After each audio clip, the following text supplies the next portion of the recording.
চীনের দুঃখ হুয়াংহো আর বাংলাদেশের দুঃখ টপ অর্ডার। 10 রানেই নেই 3 উইকেট। 183 রান তাড়া করতে গিয়ে পাওয়ার প্লেতে উঠল মোটে 27 রান। ভারতের বিপক্ষে প্রস্তুতি ম্যাচে বাংলাদেশের ভাগ্যে ঠিক কী লেখা আছে তা স্পষ্ট হয়ে গেল ওই সময়ই। এরপর তানজিদ হাসান তামিম এবং তাওহিদ হৃদয় যখন ফিরেছেন 50 রানের আগেই, তখন বাংলাদেশের 100 রান পার করা নিয়েই দেখা দেয় শঙ্কা। কিন্তু দুই অভিজ্ঞ ক্রিকেটার সাকিব আল হাসান আর মাহমুদুল্লাহ রিয়াদ মিলে চালালেন মান বাঁচানোর লড়াই। দুজনের 75 রানের জুটি বাংলাদেশকে টেনে নিয়ে গিয়েছে 116 পর্যন্ত। সাকিব যখন আউট হয়েছেন তখনও খেলা বাকি 8 বল। বাংলাদেশের ইনিংসটা থেমেছে 121 রানে। 61 রানের বড় হার দিয়েই বিশ্বকাপের প্রস্তুতি সেরেছে টাইগাররা। ব্যাটিংয়ের শুরু থেকে ছেড়ে দে মা কেঁদে বাঁচি অবস্থা বাংলাদেশের। নিউ ইয়র্কের ঝকঝকে পরিষ্কার রোদের দিনে ব্যাটে বলে টাইমিং করতেই ত্রাহি দশা টাইগারদের। এক মাহমুদুল্লাহ রিয়াদ বাদে কেউই খেলতে পারলেন না টি-20 সুলভ খেলা। তাই ব্যাট করতে নেমে আরও একবার পরিষ্কার দেখা গেল বাংলাদেশের টপ অর্ডারের ভগ্নদশা। সব মিলিয়ে বিশ্বকাপের আগে যুক্তরাষ্ট্রের বিপক্ষে সিরিজে 2 ম্যাচে হার আর ভারতের বিপক্ষে 62 রানের হারই বাংলাদেশের বিশ্বকাপের সঙ্গী। প্রস্তুতি ম্যাচে বাংলাদেশের লক্ষ্য ছিল আত্মবিশ্বাসটা বাড়িয়ে নেওয়ার। হার্দিক পান্ডিয়াদের 182 রানের জবাবে বাংলাদেশ তুলতে পারেনি 150 রানও।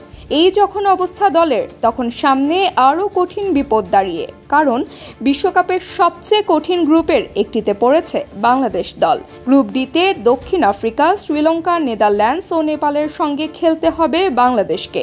দক্ষিণ আফ্রিকা ও শ্রীলঙ্কা বরাবরই দল হিসেবে শক্তিশালী। এই গ্রুপে চমকে দিতে পারে নেদারল্যান্ডস ও নেপালও। নেদারল্যান্ডস প্রস্তুতি ম্যাচে তো শ্রীলঙ্কাকে হারিয়েও দিয়েছে। ক্রিকেট বিশ্লেষক আকাশ চোপড়া মনে করছেন বাংলাদেশের এবারের বিশ্বকাপে মৃত্যুকূপে পড়েছে। বাংলাদেশের পরের পর্বে যাওয়ার সুযোগ থাকলেও তাই কাজটা কঠিন বলে মনে করেন তিনি। কঠিন হবে বা নাই কেন, বিশ্বকাপে নিজের চরম অফর্মকে সঙ্গী করে উড়াল দিয়েছিলেন লিটন কুমার দাস এবং অধিনায়ক নাজমুল হোসেন শান্ত। যুক্তরাষ্ট্রের বিপক্ষে সিরিজে তো লিটনকে বসিয়ে রাখা হয়েছিল 2 ম্যাচ।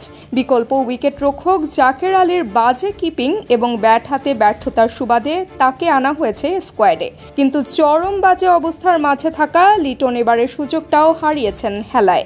আর সৌম্য সরকার খেই হারিয়ে ব্যাট চালিয়ে যাচ্ছেন। কেন যে তাকে দলে রাখা হচ্ছে সেটাই বারবার প্রশ্ন উঠছে।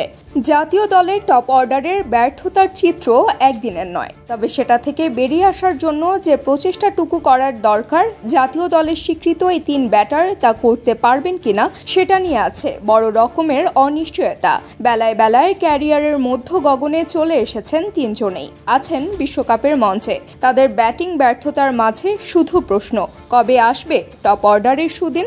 শেষমেশ এটাই বলতে হচ্ছে, চীনের দুঃখ হুয়াংহো আর বাংলাদেশের দুঃখ টপ অর্ডার।